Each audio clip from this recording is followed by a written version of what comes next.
Bom, boa tarde, pessoal. Mais uma vez, desculpa pelo atraso no link, mas agora já foi enviado, acredito que esteja tudo certo. Vamos com mais uma capacitação do Capacita 360, dessa vez gestão ágil. Vamos estar aqui com os membros da EPR, o Lucas César, a Letícia e a Nathalie. Falar um pouquinho para nós, vamos se apresentar aqui. E aí, pessoal, como é que vocês estão?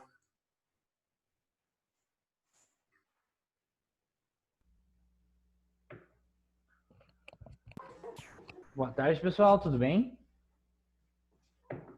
Eu sou o Lucas César, da EPR, sou um consultor de projetos. Estou aí com as minhas colegas hoje para falar de gestão ágil. Oi, gente, tudo bem? Eu sou a Letícia, também sou consultora de projetos e hoje vou falar um pouco para vocês também sobre esse assunto. Boa tarde, pessoal. Eu sou a Nathalie, sou gerente de projetos da EPR e espero que seja bem proveitoso essa tarde para vocês.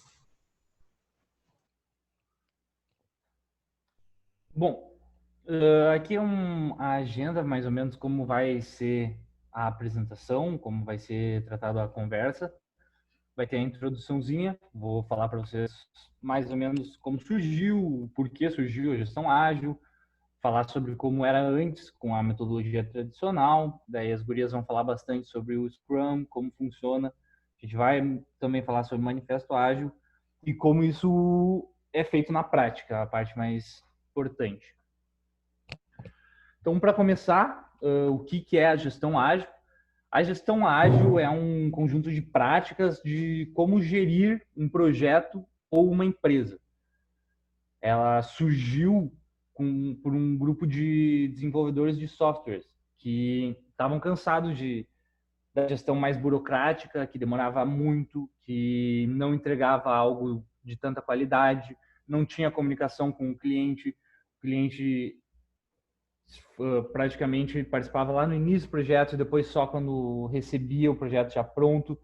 Podia demorar muito e na área deles do software isso podia significar do próprio software se tornar obsoleto, então era algo que eles precisavam mudar e foi assim que surgiu então a gestão ágil.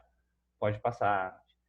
As principais características, tem várias, eu selecionei 4 para passar para vocês, que são as mais importantes, que é desenvolvimento incremental, ou seja, melhoria contínua. Que vocês vão ver depois que as gurias falar do Scrum, que o projeto foi separado em várias pequenas entregas. E isso faz com que tu consiga, de uma entrega para outra, melhorar algum erro que já foi feito. E antes não tinha essa possibilidade. Cooperação entre equipe e cliente é um dos principais. A equipe precisa saber o que o cliente quer e a cada passo que tu vai fazendo no teu projeto vão surgindo dúvidas do que o cliente preferiria, então precisa dessa cooperação.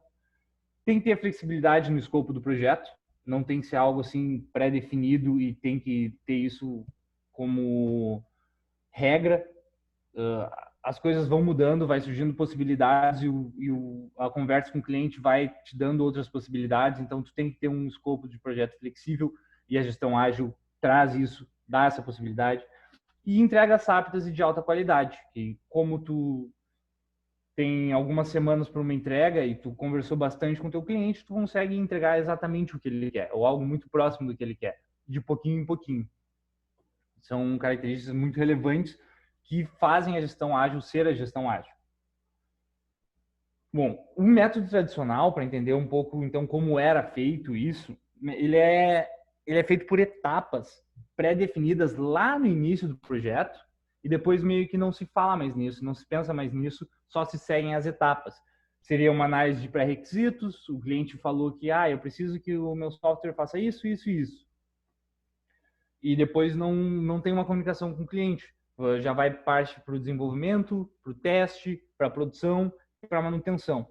Então não tem onde tu flexibilizar isso, não tem espaço para tu poder mudar algo durante a etapa de testes.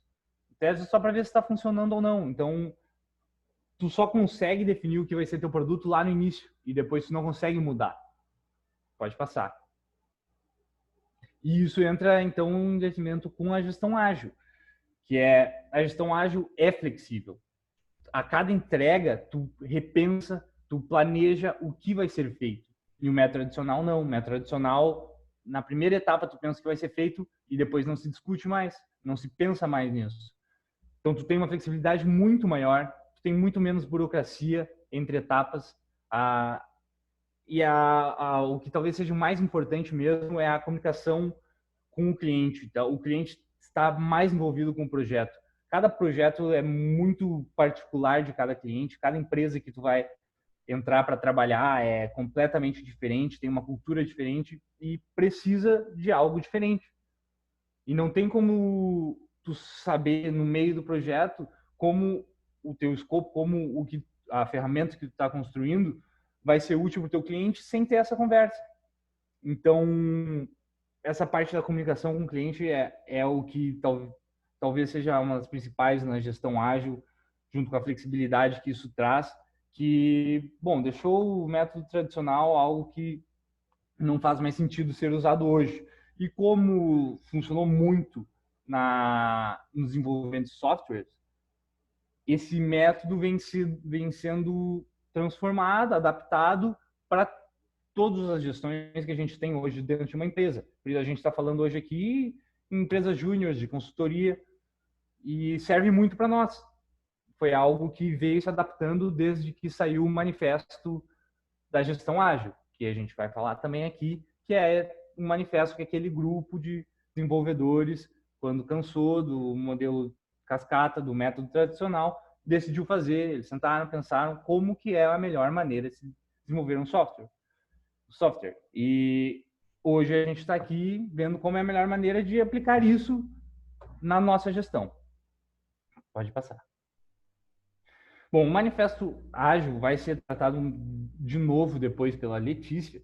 Agora só vou trazer 2 pontos ali que são tratados no manifesto, são bem importantes, que é a colaboração com o cliente acima de negociação e contrato. Como eu falei bastante, e eu repito porque essa parte realmente merece bastante ênfase, é essa comunicação com o cliente.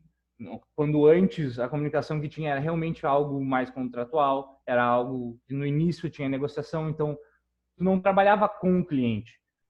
Parecia uma disputa entre tu e o cliente para ver o quanto ele quer te dar, tu quer tirar dinheiro dele e ele de quanto ele está disponível a pagar por um projeto que ele não entende de nada. E com o manifesto ágil não, o cliente trabalha junto contigo. O projeto é dele também, não é só nosso projeto do que o cliente quer.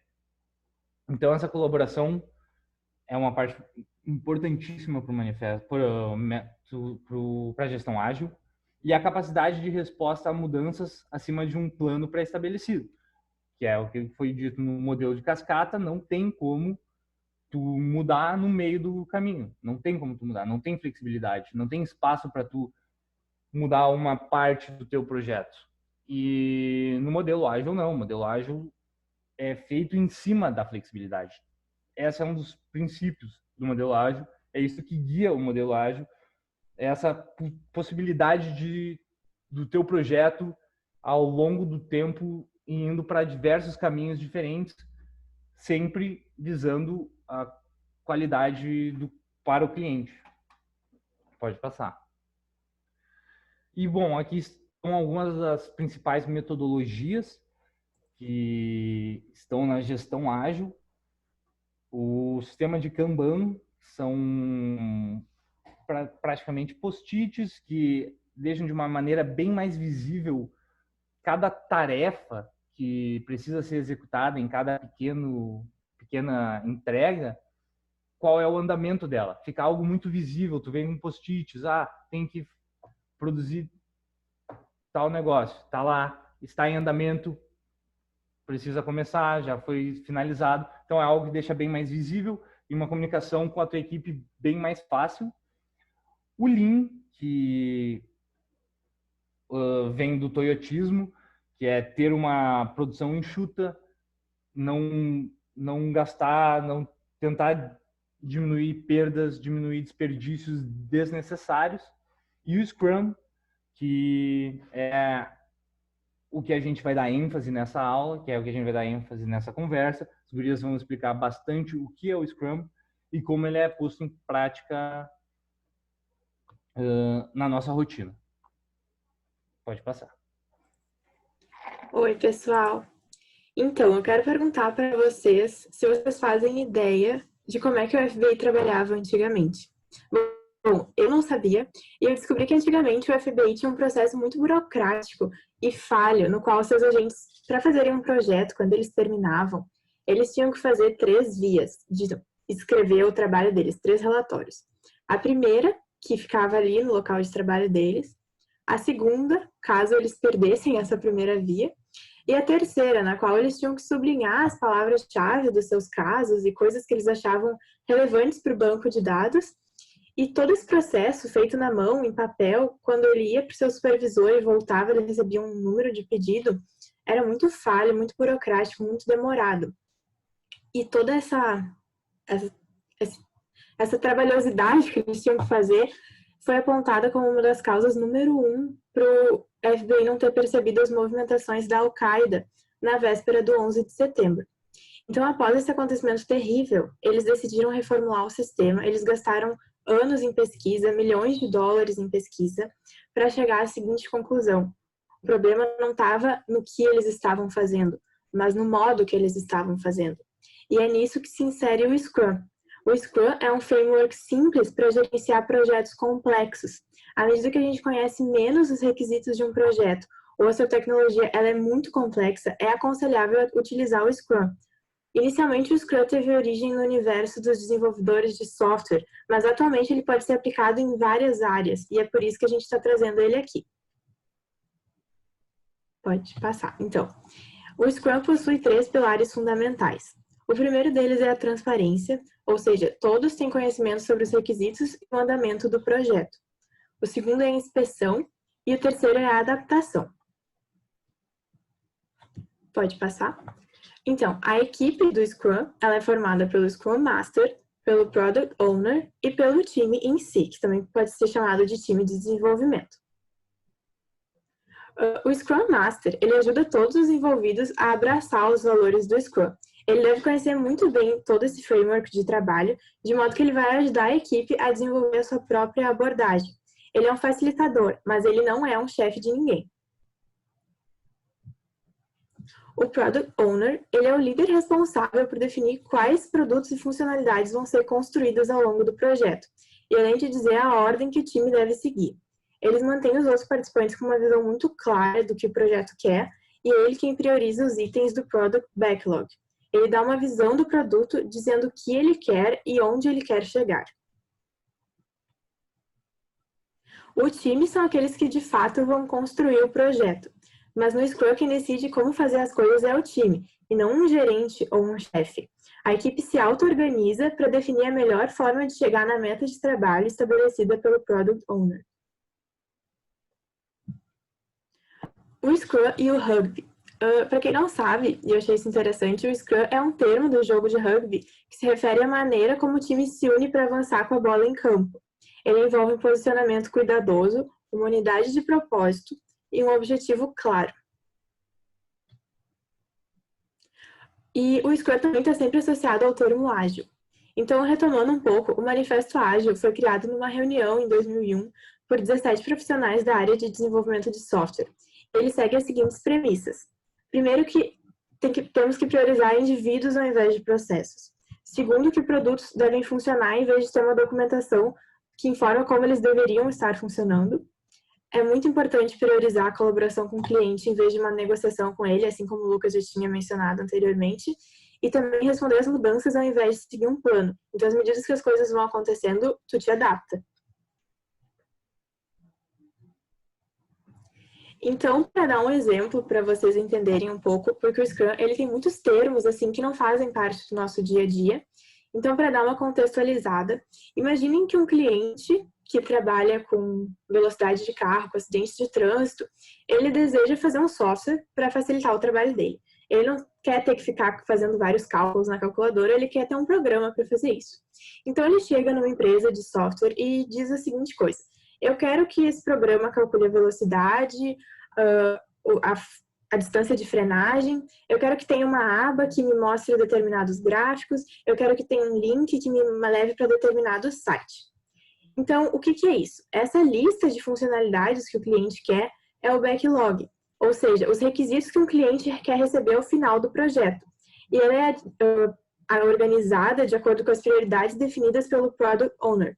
Então, eu como cliente chego na empresa, digo o que eu quero.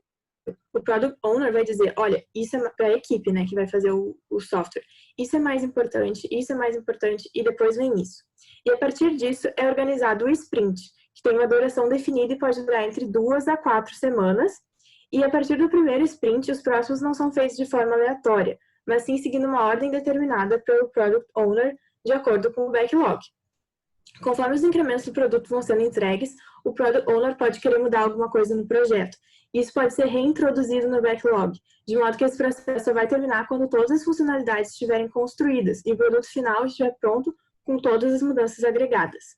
Então, é justamente isso, assim, tu vai mudando à medida que as coisas vão sendo feitas, não é tudo pré-estabelecido no início e depois não é mais mudado. E ao longo do Scrum são realizadas 4 cerimônias que vão fazer todo o processo acontecer. Em primeiro lugar, tem o planejamento, que é criado o backlog da sprint, com base na capacidade da equipe, e é definida quantas funcionalidades podem ser construídas no tempo de uma determinada sprint. Depois tem as reuniões diárias, que duram 15 minutos e cada membro do time deve responder 3 perguntas básicas.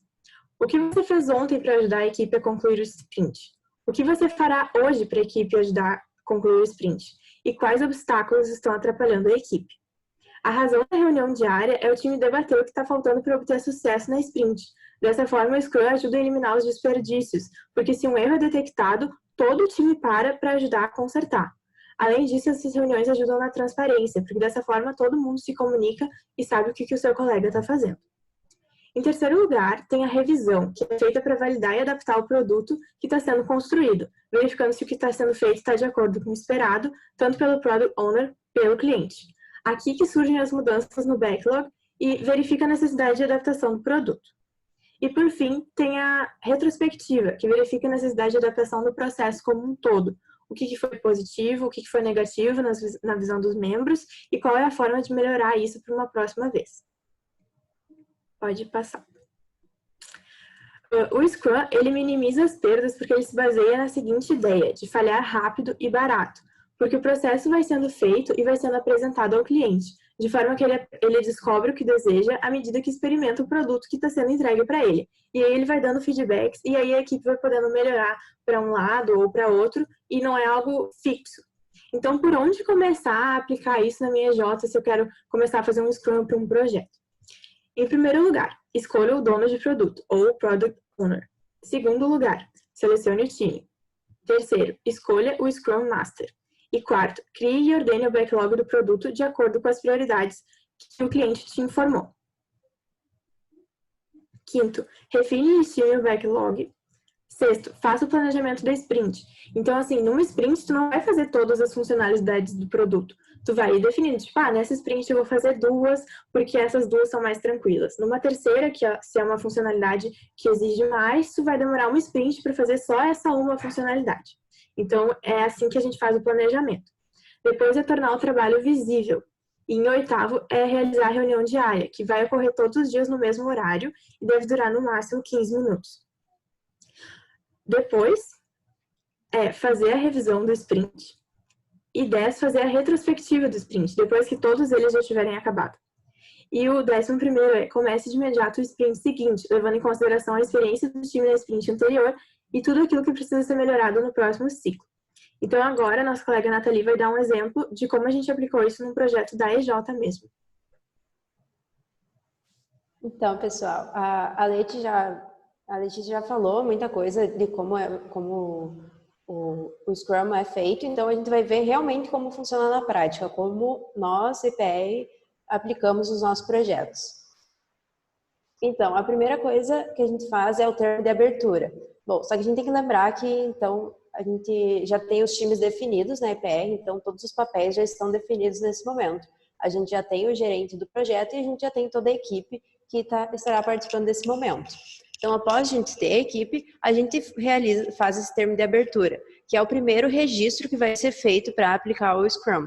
Nesse termo de abertura, a gente registra todas as informações dos envolvidos no projeto e é fundamental para a gente conseguir obter informações futuras sobre os participantes.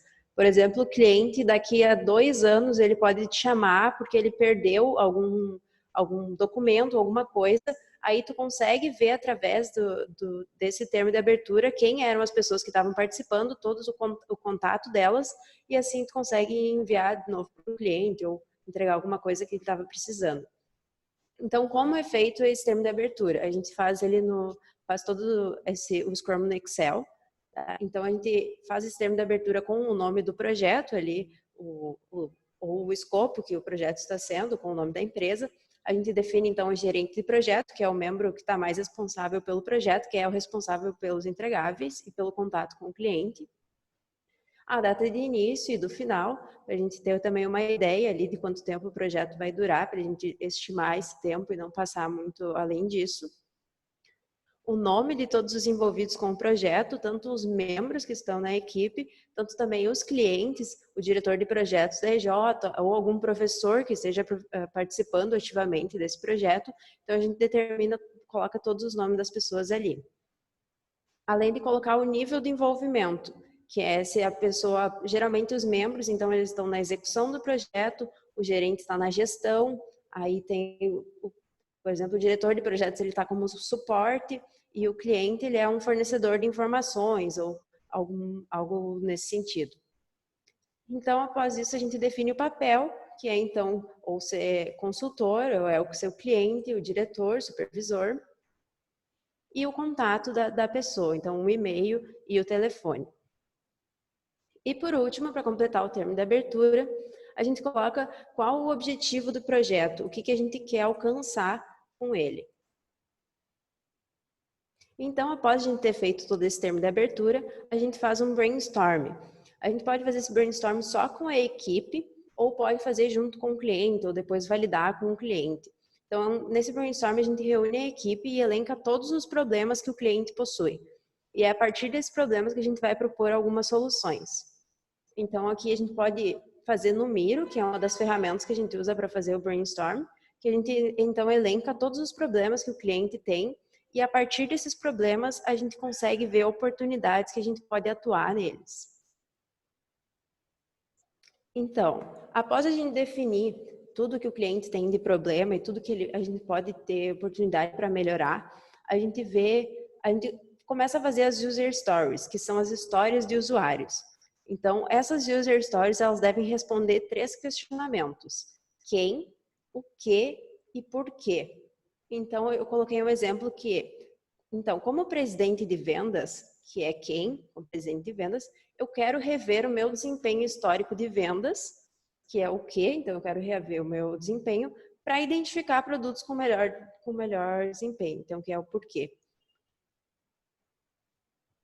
Então, aqui, a gente colocou a planilha do Excel, que é como a gente faz. Então, o nosso problema, que está aqui, que são, por exemplo, os dados não estão no sistema.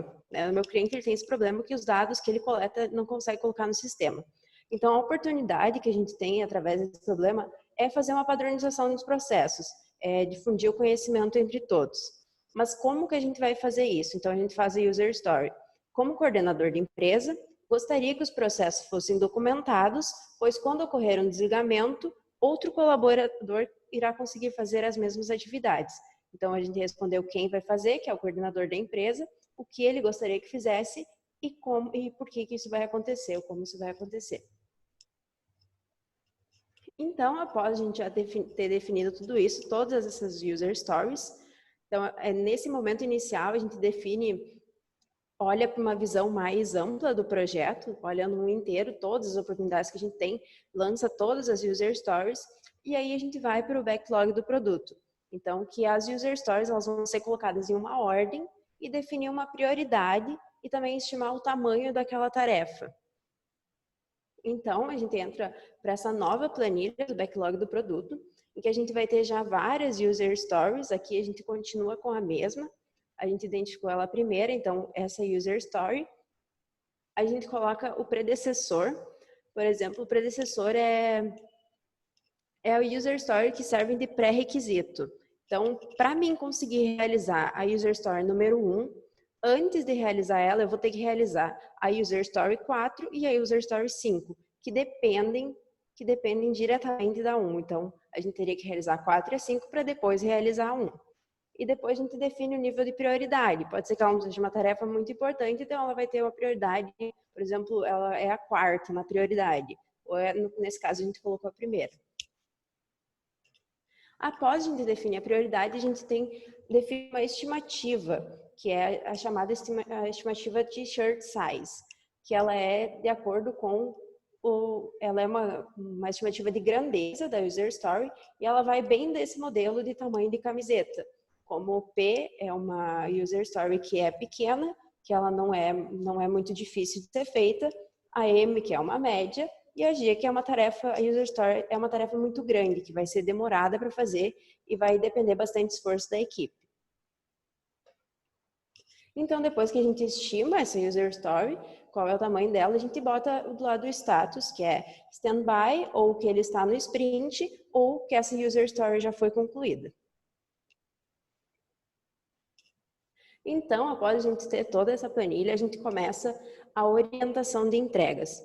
Aqui, agora, nesse momento, a gente já pode começar não a fazer para todas as user stories, mas depois a gente pode começar fazendo para o primeiro sprint. Então, algumas tarefas, as primeiras que a gente definiu ali na prioridade, as que têm maior prioridade, e depois que o projeto vai ocorrendo, a gente pode ir fazendo as que têm menor prioridade, porque também se mudar alguma coisa ali, a gente já não fez todo aquele planejamento como era feito no método tradicional, que nem o Lucas e a Letícia comentaram antes.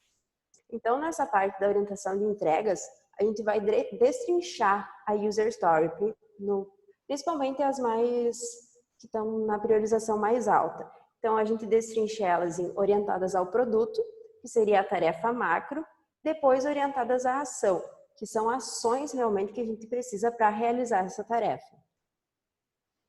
Então, aqui a gente tem a user story, que, relembrando do nosso exemplo, que era como coordenador da empresa, eu gostaria que os meus processos fossem documentados, porque quando ocorrer um desligamento, outro colaborador vai conseguir fazer as mesmas atividades. Então, como eu poderia fazer isso? Eu poderia fazer um mapeamento de processos. Se eu fizer um mapeamento do processo, eu vou conseguir sanar essa dor do meu cliente. Mas como eu vou fazer esse mapeamento do processo? Então, a gente coloca orientadas a ações. Então, primeiro eu tenho que entender quais são os processos da empresa, depois eu tenho que entrevistar os colaboradores dessa empresa para ver como eles estão fazendo as atividades e depois, então, eu monto os mapas e divido eles por áreas, por exemplo. Então, após a gente já ter destrinchado todas essas ações, a gente vai para a tarefa de Planning Poker, que é nessa etapa a gente estabelece uma nota para essas ações que a gente vai fazer conforme o grau de dificuldade que elas têm. Essas notas, elas vão ser usados os números da sequência de Fibonacci, e essa atividade ela é feita em equipe, e cada um dos membros, exceto o gerente, determina qual a nota para a ação. Então, por exemplo, eu sou a gerente do projeto, a Letícia e o Lucas são os meus consultores. Eles dois votam e eu coloco os resultados, por exemplo, na tabela do Excel. Isso a gente pode fazer uma chamada de vídeo. Eles me mandam no privado para mim, só para mim ver a nota, e depois eu compartilho com eles para eles não colarem ou tentarem dar a nota parecida. Então, como a gente faz essa etapa? Aqui está a sequência de Fibonacci, e para ilustrar um pouco ela, a gente colocou aqui os cachorros, tipo, cada raça de cachorro, que ela começa no 1, que é o Pinscher, que seria uma tarefa que seria mais pequena, e o 13, o São Bernardo, que seria uma tarefa grande, que seria difícil de fazer. Aqui a gente pode ilustrar com outras coisas, como países, ou alguns tamanhos de objetos diferentes, então vai bem da escolha de cada equipe de como deseja fazer. Então, aqui ficou a planilha. Então, a gente tem as ações ali que a gente tem que fazer dessa user story. Então, o membro A vai votar, o membro B vai votar e o membro C também vai votar. E a gente vai ter um score final, que é, no caso, depois que cada membro deu a nota, o gerente vai completar a planilha. E essas notas ali, como se elas forem próximas ali, como a gente tinha no exemplo anterior, 2 e 3, o score final vai ser a nota que mais se repete. Já se essas notas forem muito diferentes, elas ficarem intervalos bem discrepantes. Por exemplo, a Letícia vai votar no 13 e o Lucas vai votar no 1, que é tipo, muito diferente. A gente vai fazer uma rodada de argumentos, então eles vão explicar por que eles colocaram essa nota, falar por que eles acharam que essa tarefa era fácil, era difícil, e depois vai ser feita uma nova votação para tentar chegar num intervalo, uma diferença de intervalo menor. Se ainda assim a gente não conseguir, a gente faz a média desses números e define um número diferente, mas que seja a média desses.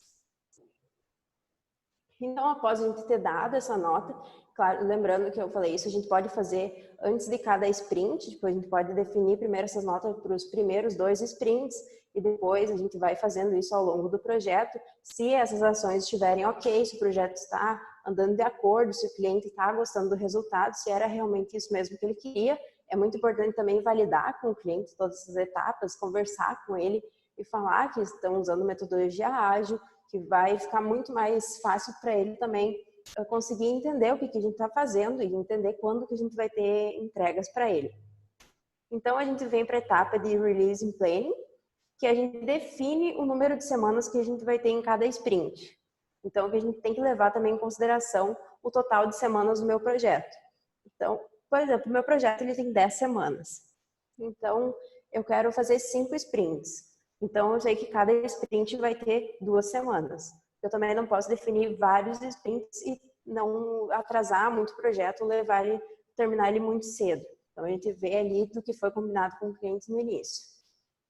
Depois, a gente define as maiores entregas, que daí a gente consegue estimar o número de sprint que cada uma delas terá e a data inicial e final. Então, por exemplo, como a gente estava ali falando de mapeamento de processos, né? Então, a gente tem uma empresa, essa empresa que nos contratou, ela pode ter 5 áreas ali que ela quer fazer um mapeamento de processo. Então, eu vou ter 5 entregas maiores, que vai ser o mapeamento da área 1, mapeamento da área 2, da 3, da 4 e da 5. Então, eu já estimo e vejo, a área 1 tem muita coisa lá dentro. Então, essa eu vou botar um número de sprint maior. Mas a área 2, ela tem pouca coisa lá dentro. Então, em um sprint já consigo fazer tudo. Então, a gente define essas entregas macro. E a gente também já pode passar isso para o cliente.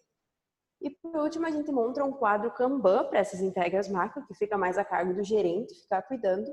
E também, depois, a gente monta para cada sprint. Então, aqui está um exemplo de quadro Kanban, que é, no caso, a gente coloca as tarefas que a gente tem a fazer, depois a gente muda para quando estiver fazendo essa tarefa e no final a gente coloca a tarefa como concluída. Ali o gerente ele consegue ter uma boa visão do projeto, se os consultores estão conseguindo fazer os entregáveis, se eles estão conseguindo concluir no tempo certo, ou se eles estão demorando demais, se está dando certo o projeto, então ali eles conseguem ter um controle bem grande.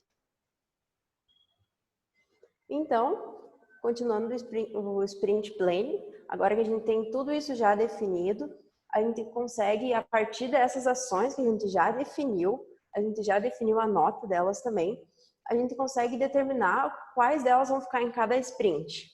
Então, levando em consideração aquela nota.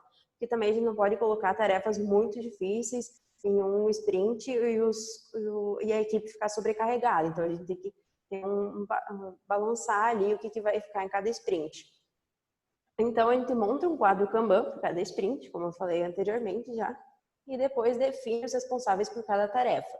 Então, isso ocorre sempre, como a Letícia também comentou, da questão das reuniões, tem vários tipos de reuniões, essa é a reunião do Sprint Planning, que daí a gente determina tudo isso, é feito com toda a equipe, e a equipe pode escolher, cada um pode escolher o que quer fazer em cada tarefa, porque também o projeto tem que ser um projeto prazeroso, os membros também não podem fazer alguma coisa que eles não gostem, então tem que ser uma coisa que fique bom para todo mundo. E também fazer reuniões rápidas durante as semanas do sprint e reuniões de validação com as lições que foram aprendidas. Então aqui, essa é a nossa tabela final, que no caso a gente tem a User Story, tem a entrega ali, que são as orientadas a ações, no nosso caso, e a gente definiu já um responsável e também já define a data do sprint. E ali do lado tem o score, que no caso foi as notas que a gente deu anteriormente. Então aqui, no caso, essas 3 ficariam todos no sprint 1, mas elas poderiam ser divididas, poderia ser a primeira entrega no sprint 1, a segunda no sprint 2 e a terceira no sprint 3. Então, isso muda de acordo com cada escopo de cada projeto, do tamanho do projeto também. E é isso aí, pessoal.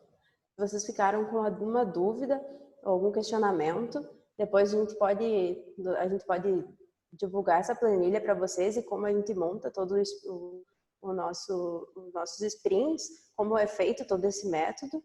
E qualquer dúvida é só a gente estar à disposição para responder.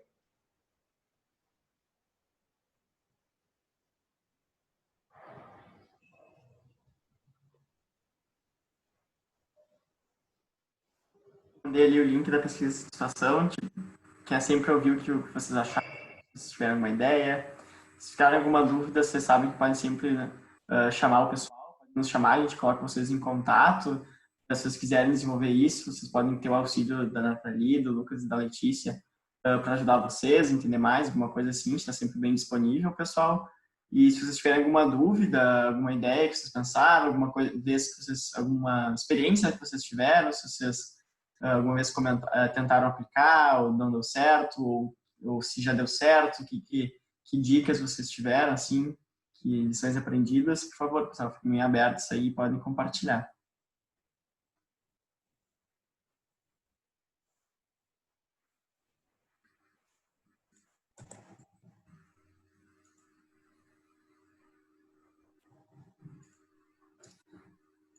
Acho que o pessoal não ficou com nenhuma dúvida aí. Bom, ficamos então por aqui. Semana que vem temos mais capacitações. E é isso, pessoal. Muito obrigado a todos e até a próxima. Tchau, tchau.